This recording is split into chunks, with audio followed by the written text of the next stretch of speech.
હાલો દાખલા નંબર 60 આ દાખલો એમ્સ માં અને જેડબલ્યુ બે માં તમને જોવા મળશે. આ ધ્યાન રાખો. તમને એમ કીધું આ કળ બંધ કરતા આ કળ છે આ બંધ કરી દઉં તો શું થાય? હાલો સાંભળજો.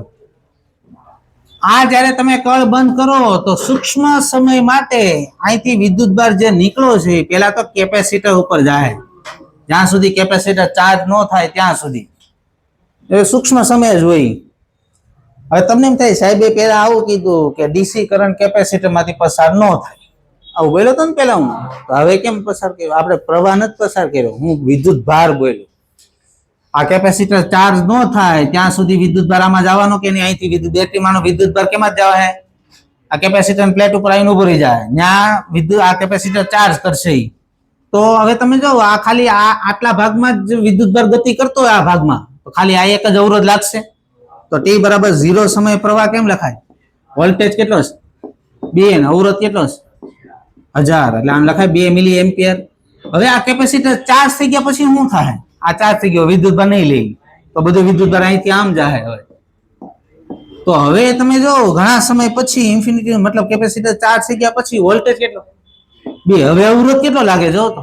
આયરો 1000 ને આયરો 1000, 2000, એટલે 1 મિલી એમ્પિયર પ્રવાહ થયો.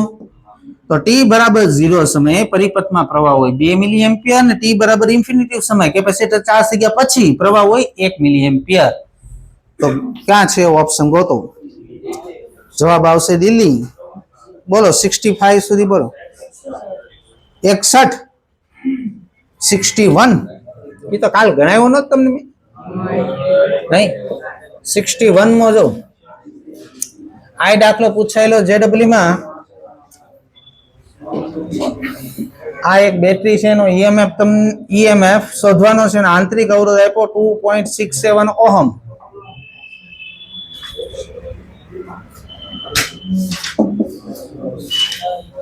આ લેમ્પ છે 4.5 વોટ નો, 1.5 વોલ્ટ નો. હાલો તમને એમ કીધું છે આ બલ્બને સંપૂર્ણપણે પ્રકાશિત કરવા માટે આ કોષનો ઈએમએફ કેટલો હોવો જોઈએ? હાલો મેં તમને થિયરીમાં ભણાવ્યું છે એવું કે આ લેમ્પ મારે સંપૂર્ણપણે પ્રકાશિત કરવો હોય તેની ઉપર 1.5 વોલ્ટ લાગશે તો એ 4.5 વોટ પાવર વાપરશે ને. આની પર કેટલો વોલ્ટેજ લાગવો જોઈએ? હવે મને એમ કે આ અને આ તને કેમાં છે? હા, વોલ્ટેજ કેવો રહી? આનો 1.5 વોલ્ટ હશે તો આનો 1.5 હશે ને આનો 1.5. હવે આ મેળવી શું મેળવી કયો? આમ ટર્મિનલ વોલ્ટેજ મેળવો. ઈએમએફ ગોતવાનો તમારે, ટર્મિનલ વોલ્ટેજ નથી ગોતવાનો. હાલો હવે મને એમ કહેતો આમાંથી કરંટ કેટલા જાતો હશે? P બરાબર VI, I બરાબર P બાય V. પાવર છે 4.5 ને વોલ્ટેજ છે 1.5, એટલે આ લેમ્પમાંથી 3 એમ્પિયર કરંટ જાતો. આમાંથી કેટલો કરંટ જાતો હશે? V બરાબર IR, તો I બરાબર V બાય R. 1.5 એમ્પિયર આમાં જ બેટરીમાંથી નીકળતો કેટલો હશે? અહીંયા 3 ગયો ને અહીંયા 1.5 ગયો, તો બેટરીમાંથી 4. હવે આપણી પાસે જો કરંટ છે, ટર્મિનલ વોલ્ટેજ છે, આંતરિક અવરોધ છે, ઈએમએફ ગોતવાનો છે. V બરાબર E માઇનસ IR, તો E બરાબર V પ્લસ IR. V કેટલો છે? 1.5. પ્રવાહ કેટલો છે? 4.5. આંતરિક અવરોધ કેટલો? 2.67. હવે આને તમે ગુણો સમજો, 3 લઈ લો તો 4 તેરી 12, 12 ની ઉપર તો ઓપ્શન થવાનો જ છે. હવે જો તો ઓપ્શન જો બધા 12 ઉપર એક જ ઓપ્શન છે 13.5. કરશો ને એક્ઝેક્ટ 13.5 જ આવશે. બોલે પછી 65 સુધી 63 63 નંબર જોવાનો.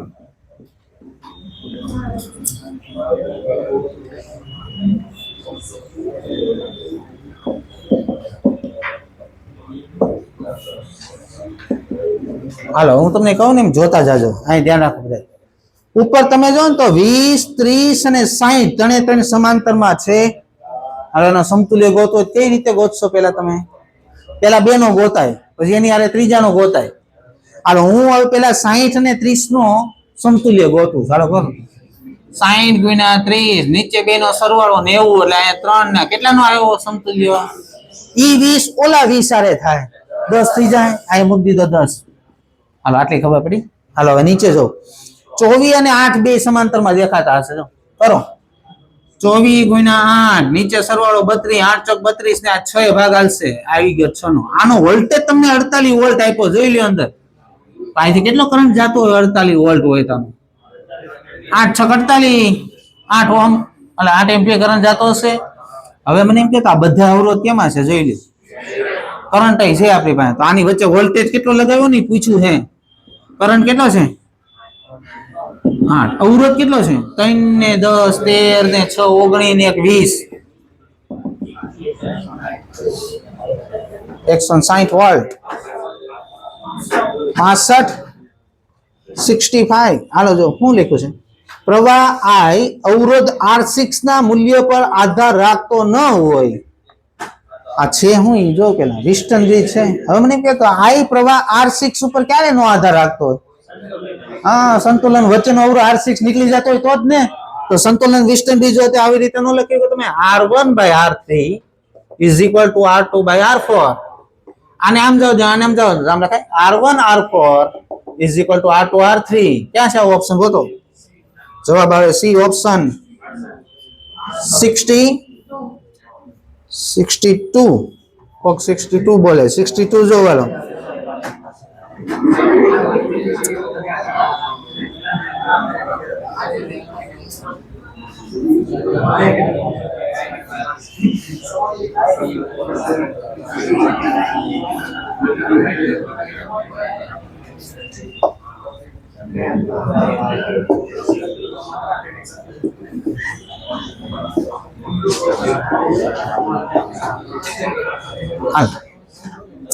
તમને એમ કીધું છે પરિપથમાં 3 ઓહમ માંથી નીકળતો પ્રવાહ અને 4 ઓહમ માંથી નીકળતો પ્રવાહ બે ગોતવામાં, જે આવો સાચો ઓપ્શન હોય ટીક કરવાનો.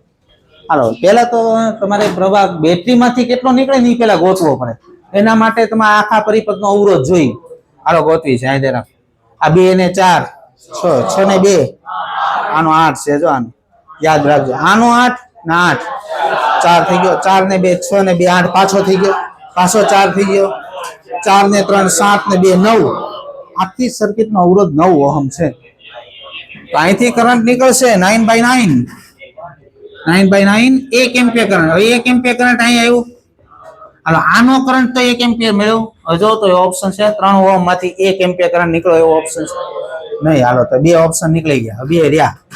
હાલો સાંભળો, મને એમ કે તો આ 8 છે, તો બાકીનો અહીંથી મેં તમને હમણાં ગણતરી કરી 8 જ હતો. જો આ 8 8 ને સમાંતરમાં 4 4 ને 2 6 ને 8 છે. 8 આ 8 છે. તાની આગળ કેટલો છે? આ બધું 8 તો હરખા ભાગ પડી જાય ને. તો આના અહીંથી જાય 0.5 આમ 0.5 આમ. ઈ અહીંયા આવ્યો. આ 8 છે તો 8 જ છે. જો આના પાછા ભાગ પડશે 0.25 ને આમાં ગયો 0.25. હવે આમાં કેટલો પ્રવાહ ગયો જો તો 2 ઓહમ માંથી લખ્યું 2 ઓહમ માં 0.25. 4 નો પૂછે છે, 4 માં લખ્યું 0.25. હા તો એ જવાબ આવે, દિલ્હી જવાબ આવશે. તેની પછી કયો દાખલો પેલા 60 67. હા અહીંયા જાઓ. એમસીક્યુ નંબર 67 જો ભાઈ, 3 સમાન L લંબાઈના તાર સાથે શ્રેણીમાં જોડતા 3 સમાન બેટરી L લંબાઈના તાર સાથે શ્રેણીમાં જોડતા તેના તાપમાનમાં T સમયમાં ડેલ્ટા T જેટલો વધારો થાય. ધારો કે સમજો એક બેટરીનો વોલ્ટેજ V લઉં. કેટલી બેટરી જોઈ? 3 બેટરી. તો 3 બેટરીનો વોલ્ટેજ કેટલો થાય? 3V. તમને એમ કીધું આ બેટરીને L લંબાઈના તાર હારે જોડ્યો. સમજો આ તારનો અવરોધ R છે અને આ તારનું દળ M છે. આ તાર છે, તો આ તારમાંથી પ્રવાહ પસાર થયો, એના કારણે તાર ગરમ થયો અને T સમયમાં એનું તાપમાન ડેલ્ટા T જેટલું વધ્યું. હાલો હવે આપણે ખબર છે ઉષ્માનું સૂત્ર છે I2RT V2/RT ને VIT. આપણી પાસે વોલ્ટેજ છે ને એટલે આપણે V2/RT મૂકું છું. આમ લખાય આનો વર્ગ 9V² અવરોધ RT. હવે આ ઉષ્મા ઉત્પન્ન થાય એટલે ગરમ થાય તાર. T સમયમાં ડેલ્ટા T જેટલો ગરમ થાય. હવે આપણે થર્મોડાયનેમિક્સ ભણ્યા છે કે જ્યારે વસ્તુ ગરમ થાય તો ઉષ્માની જરૂર પડે MC ડેલ્ટા T. અવસ્થા બદલાય તો ML ઉષ્માની જરૂર પડે. તો આ ઉષ્માના કારણે ગરમ થાય છે MC ડેલ્ટા T. હાલો પહેલી કન્ડિશન પૂરી. હાલો કન્ડિશન નંબર 2. હવે તમને એમ કીધું છે n બેટરી લીધી. એક બેટરીનો વોલ્ટેજ V હોય તો n બેટરીનો વોલ્ટેજ NV થાય. એને 2l લંબાઈના તાર આરે જોડ્યું. આ 2l લંબાઈનો તાર. હવે મને એમ કહેતા l લંબાઈનો તારનો અવરોધ આર લીધો તો આ 2l નો કેટલો થાય? આ m દળ લીધું તો આનો કેટલો થાય? હાલો આમાં લગાવો v²/r v², n², v² અવરોધ છે 2r * t બરાબર દળ છે એનું 2m 2mc ડેલ્ટા t. આ બીજું સૂત્ર મળ્યું. હાલો લ્યો ગુણોત્તર બેયનો. mc delta t mc delta t ઉડી ગયા, r ઉડી ગયા, v² ઉડી ગયા, t ઉડી ગયા. હાલો આ બે ઉપર જાય ને, છેદનો છેદ ક્યાં જાય? અહીંયા આવશે 2 ને આ બે પાછો અહીંયા આવશે. શું થયું? 36 થયું.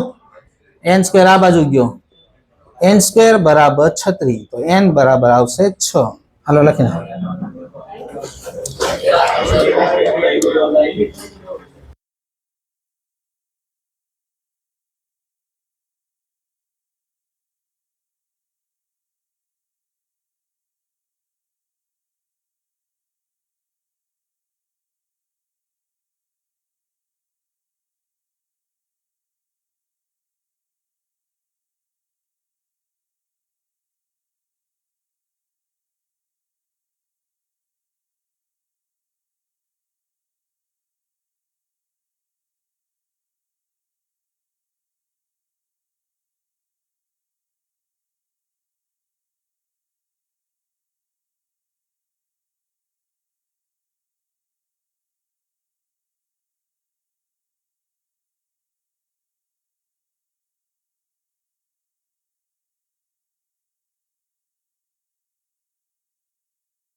દાખલો બોલો 68 68 નંબરનો દાખલો હતો.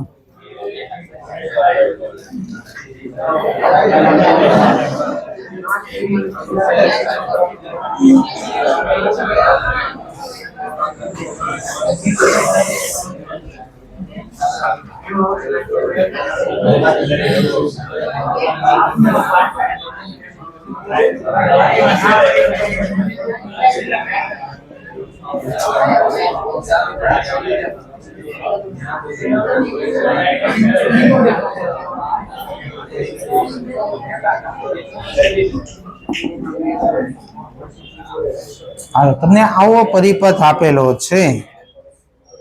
તમને એમ કીધું છે એ અને બી બિંદુ વચ્ચે એ અને બી બિંદુ વચ્ચે સમતુલ્ય અવરોધ કેટલો થાય ગોતવાનો. હા પાણી લખો બી. એ અને બી બિંદુ વચ્ચે સમતુલ્ય અવરોધ શોધવાનો છે. આ પરિપથમાં હાલાય જરા મને એમ કહેતા એ અને બી બિંદુ વચ્ચે હું ધારો કે બેટરી જોડ દઉં તો ક્યાં અવરોધ માંથી પ્રવાહ પસાર નહીં થાય? આમાં થાય અહીંથી કે આગળ જવાનો પ્રવાહ, આ નીકળી જાય અવરોધ, આ અવરોધ નીકળી જાય, આ અવરોધ નીકળી જાય, ત્રણ તો નીકળી જ ગયા. હવે સાંભળજો, અહીંયા તમે જો તો અવરોધ છે જ નહીં. કરંટ હંમેશા ઓછા અવરોધ વાળા માર્ગે જાય. આ માર્ગે અવરોધ છે, આ માર્ગે 0 જ અવરોધ છે. બધો કરંટ અહીંનો આમ જતો રહે, આમ જ જાય જ નહીં. અહીં નીકળી ગયો. હવે આટલું બીજું છે. આ 3 અને 1 શ્રેણીમાં 4, ઈ 4 આ 4 આરે સમાંતરમાં 2, ઈ 2 આની આરે સમાંતરમાં 1, આનો 1 થયો, રાઉન્ડ કર્યો ને એનો 1 અવરોધ આવ્યો. આ 2 પછી આ 1 એટલે 3, 3 ને 5 8. બોલે પસંદ આપી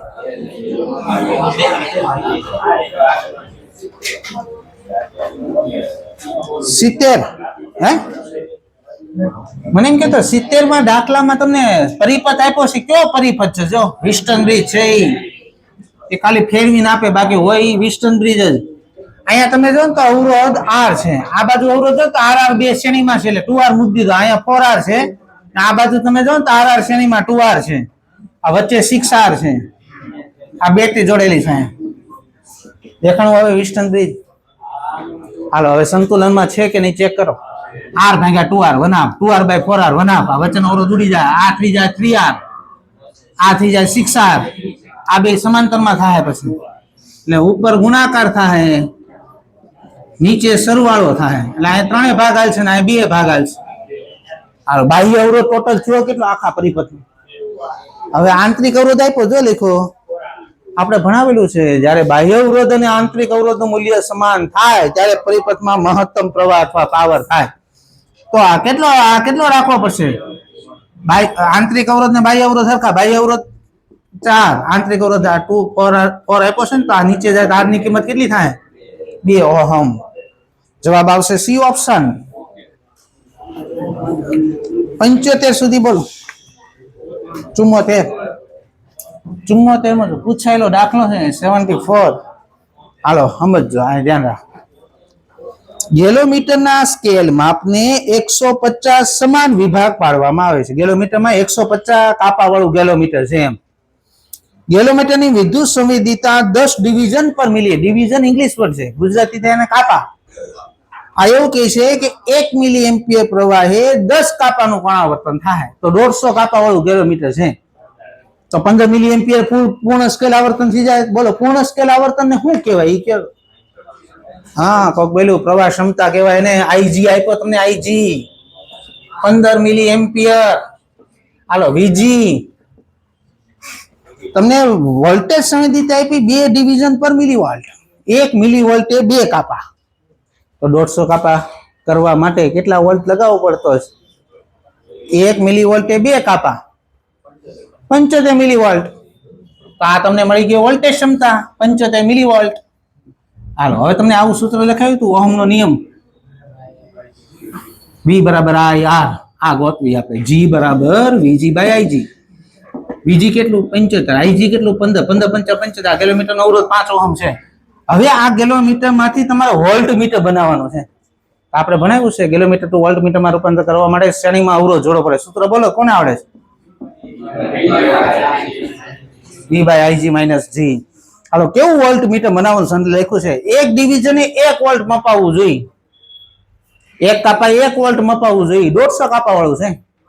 150 વોલ્ટ માપે એવું વોલ્ટ મીટર બનાવવાનું છે. મુકાય વોલ્ટ મીટર બનાવવું 150 વોલ્ટ વાળું. IGF ને આપ મળ્યો 15 મિલી એમ્પિયર. જી ની કિંમત મળી 5.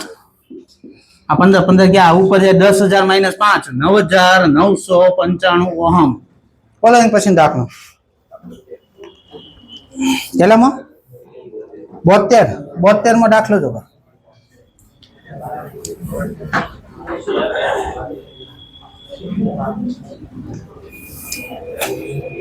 અહીંયા ભણાવતા હોય ખાલી એટલું ધ્યાનથી ભણો ને તોય તમારે માર્ક્સ આવે.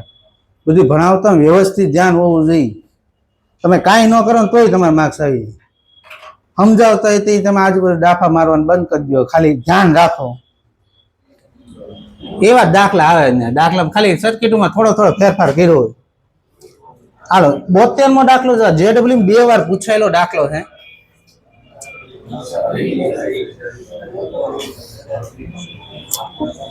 અહીંયા ગ્રાઉન્ડ કર્યું છે. આનો મતલબ શું થાય? 0 વોલ્ટ. અહીંયા તમે જો ને તો 20 વોલ્ટ આપ્યો છે. અહીંયા આ બાજુ જોવો તો 5 વોલ્ટ આપ્યો છે. હાલો તમને એમ કીધું આ કળ બંધ કરવું તો અહીંથી કેટલો પ્રવાહ જતો હશે ગોતવાનો છે. આમાં જો તો ક્યાં છેડે વોલ્ટેજ સૌથી વધારે દેખાય છે? અહીંથી કરંટ નીકળશે. ધારો કે આમ કરંટ ગયો I2 ને આમ ગયો ધારો કે I1. આપણે છે ને આ કરંટ ગોતવાનો છે. તો આના ભાગ પડ્યા ને બે આમ લખાય I બરાબર I1 પ્લસ I2. હાલો ઓહમ નો નિયમ બધાને આવડતો છે. V બરાબર IR તો I બરાબર V બાય R. મને એમ કહો તો એમાં V શું છે? વોલ્ટેજ નો તફાવત છે. શું છે? હાલો ધારો કે અહીંયા વોલ્ટેજ હું V લઈ લઉં તો આ કરંટ મારે લખવો હોય કેમ લખાય? 20 માઇનસ V ભાગાકાર અવરોધ 2. I1 લખવો હોય તો V માઇનસ 0 ભાગાકાર 2. આ કરંટ લખવો હોય V માઇનસ 5 ભાગાકાર 4. હાલો આમાંથી V ગોતો. આમાંથી V ગોતવા માટે આખા સમીકરણને 4 વડે ગુણના ફેલાવ. છેદ બધા નીકળી જાય. 4 ગુણો આયા તો 4 અહીંયા ગુણવા જાવ તો નીચે 2 છે 2 ગુણા આયા 40 માઇનસ 2V. આને 4 વડે ગણો 2V. આને 4 વડે ગણો 4 4 ઉડી જાય V માઇનસ 5. આ 2V વત્તા V 3V ને આ 2V આ બાદ જાય એટલે 5V. આ 5 આ બાદ જાય એટલે 45. તો V ની કિંમત આવી 9 વોલ્ટ. અહીંયા 9 વોલ્ટ છે જો અહીંયા. હાલો તો આ કરંટ ગોતવો હોય તો આના અવરોધ અહીંયા 9 વોલ્ટ છે ને અહીંયા 0 છે તો 9 નો તફાવત આવ્યો. કેટલો અવરોધ છે? 2. 4.5 એમ્પિયર કરંટ લખી નાખો.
મૂલ્ય 11 ઓહમ છે. જો મેં આ મૂક્યા છે 11, આ મૂકો 11.